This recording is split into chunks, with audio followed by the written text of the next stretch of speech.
think about the market and I think about this quarter and I reflect on even Chris's letter to us, his quarterly letter, um, what comes to mind is the word disconnect. As we try to make sense of the market, there just are a number of things that just, at least in my opinion, seem disconnected, where they just don't make fundamental sense. Um, and as we go through the commentary this evening, I'd like to just point out some of these disconnects, some of these imbalances that I'm seeing in the market as we try to paint a overall picture of just where we are in financial markets. If we look at just our broad market indexes as we do at the beginning of our presentations, you can see that it's been a great year to date across the board. There's no doubt about it. The S&P 500 up 15%. And of course, that's on the heels of 2 years of double-digit growth as well. The NASDAQ really has led the market just in terms of a tech-heavy index. The Euro stock index has come back. The Shanghai index has come back after lagging earlier in the year.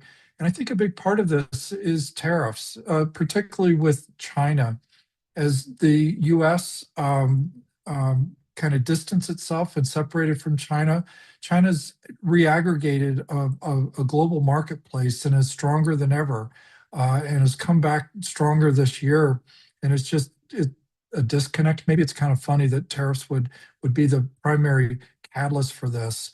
As you look at the entire world index, all country world index, all stocks that we can invest in are up 16% year to date. So across the board, again, it's been a very, very positive year.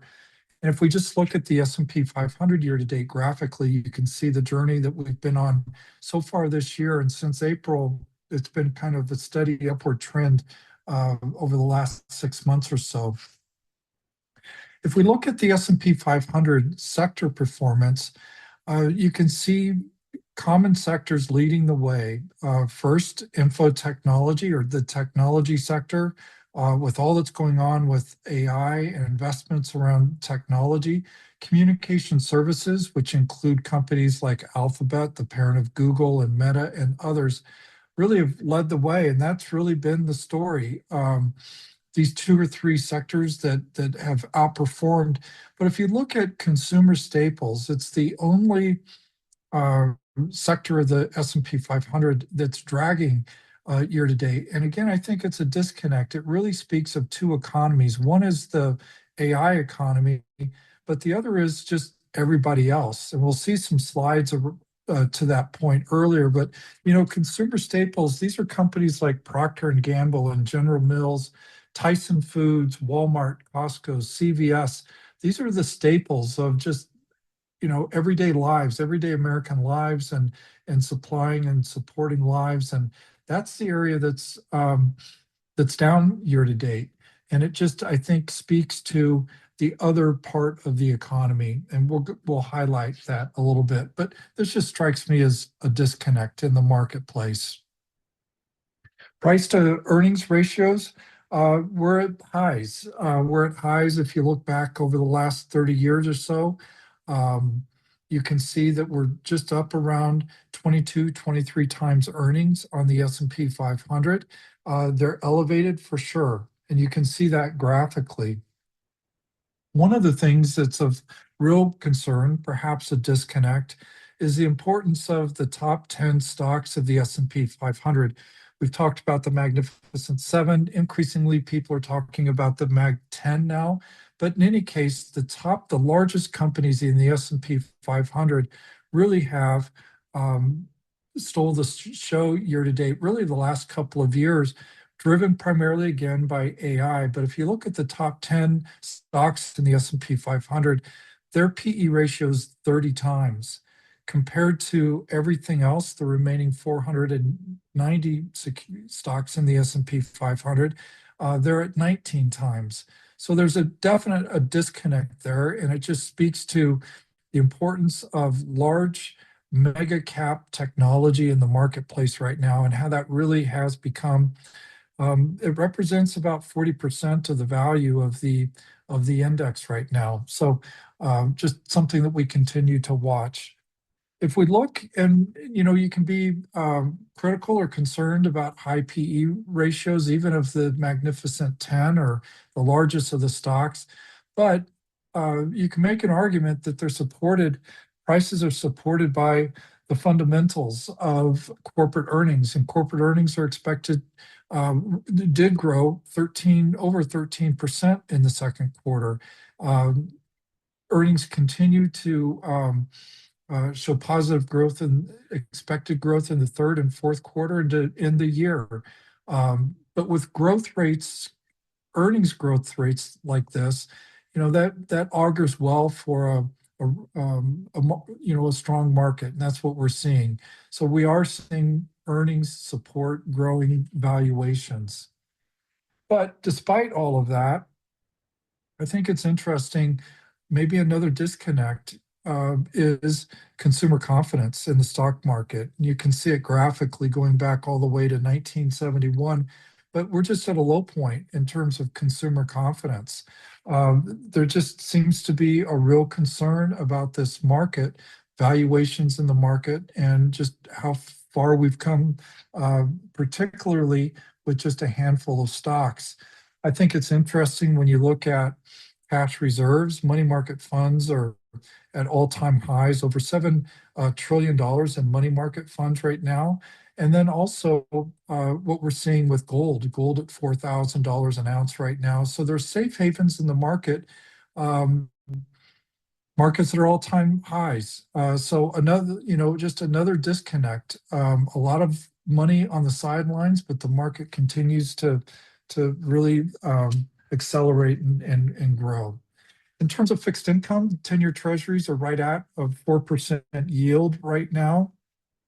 We can see historically where they have been historically, going back all the way, 50 years, 1965.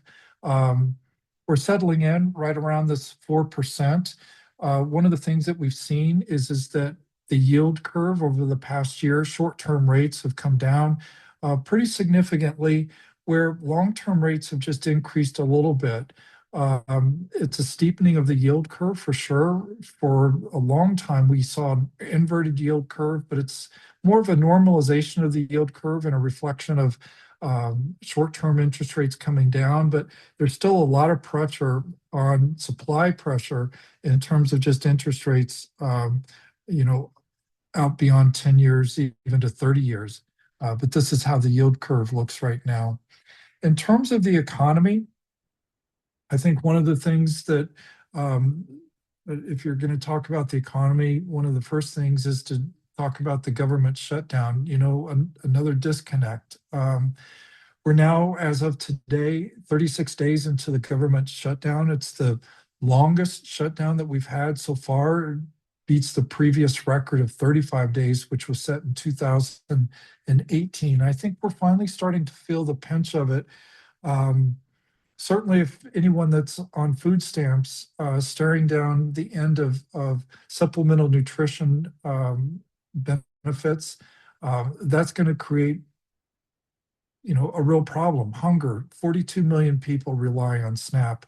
Anybody that travels is starting to see pressure in air traffic. And I think that we're entering this phase where it's going to be more prevalent in terms of the shutdown. And but yet there's just no negotiations right now. There's not even conversations between leadership right now. So we'll see what happens, but it just seems to me that this is getting to be more and more dire every day that we move forward.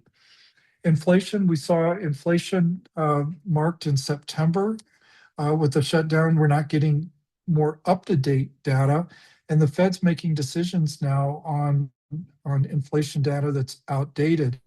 Our last check-in on inflation saw a modest uptick to 3%, outside of the Fed's 2% preferred handle. So inflation definitely is inching up, but we don't know exactly where it is currently. The same with jobs. The last jobs report that we saw was as of August, and there's definitely a weakening in the job market, which has the Fed's attention for sure. Anecdotally, we we haven't seen a jobs report, but we are seeing, an uptick in layoffs. Some say this might be the first hints of an AI layoff, AI replacing jobs. Amazon just reported that it's going to lay off 10,000 people, and primarily management, but also really become much more aggressive in automating with robots their distribution centers. Target just announced 6,000 people being laid off. Meta the same. So although we're not seeing jobs numbers, we are seeing layoff reports, and they're upward ticking. And it just again speaks to the fragility of the labor market right now. It's a tough time to be looking for a job. There's only about one job for every unemployed U.S. worker right now. That's down from 2 times just a few years ago. And so it's a tough time for American workers right now. The Fed has responded to this in their most recent open market committee meeting. They reduced rates again to the 3.75 to 4% level. This was a second cut in a row. And they did that despite not having current job and inflation numbers. And there's just a real sense that the employment situation and the labor market is really fragile right now, and that the Fed, if they're going to err to one side or the other, it should be towards easing and a protection of the job market, as opposed to inflationary pressures. So this is the way the Fed is thinking about things, is they look forward into the remaining quarter of 2025. They see unemployment continuing to weaken, to increase, and inflation to stay in this 3% range. So those are the expectations that the Fed has. I thought this was really interesting. I talked earlier about 2 economies, and right now the top 10% of wage earners account for nearly half of all spending. And to me, that just seems like a disconnect. And that's on, Chris had reminded me of news today of Elon Musk earning a new contract that could earn him up to $1 trillion. And it just seems right now that a big part of the economy are high wage earners, and that that we're seeing cracks in the lower and middle tier wage earners in terms of their spending, their earning, just the financial health of U.S. households. It's hard to have a fully robust, growing economy when the bottom half aren't fully participating. And then just one last slide that I was reminded of this the other day, and there's a lot of talk of an AI bubble, a bubble in financial markets right now. And I was reminded that Greenspan, in his famous irrational exuberance warning, that was on in December of 1996. And it was 3 years later that the dot-com bubble peaked in March of 2000. And it just is a reminder, as we hear about bubbles, as we hear about markets being irrational, that these things don't reset as quickly as maybe we would expect. And even with the dot-com bubble, 3 years after an irrational exuberance warning, it took 3 years. So I think that it just is a good reminder that even though people are calling for a market correction, seeing a bubble, it doesn't mean that it immediately resets.